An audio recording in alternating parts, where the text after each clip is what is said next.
anche per la presentazione di libri, uno questa sera dopo questa presentazione e un altro con il libro di Sofia Lossa che sarà presentato da Barbara Codogno e l'altro che sarà all'interno della mostra a Ricca con Domenico Quaranta, con la presentazione di Quaranta.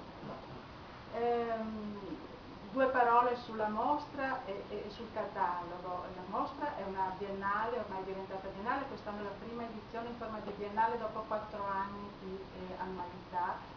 Di questa mostra che raccoglie artisti e designer attorno al tema dell'ambiente.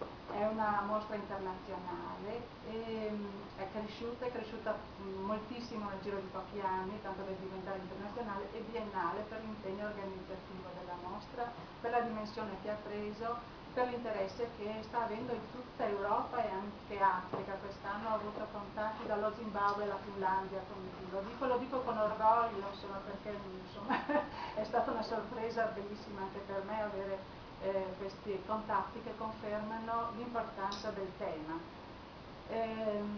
Il catalogo lo trovo bellissimo, non solo perché è il nostro catalogo.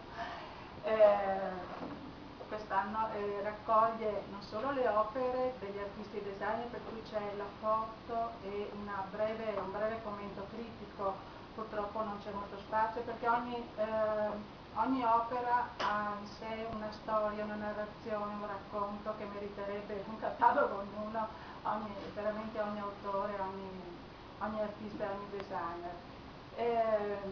Però abbiamo cercato di dare il senso veramente di ogni opera e di porre attenzione sul lavoro di ogni artista, cogliendo, speriamo di aver colto, le peculiarità di ognuno.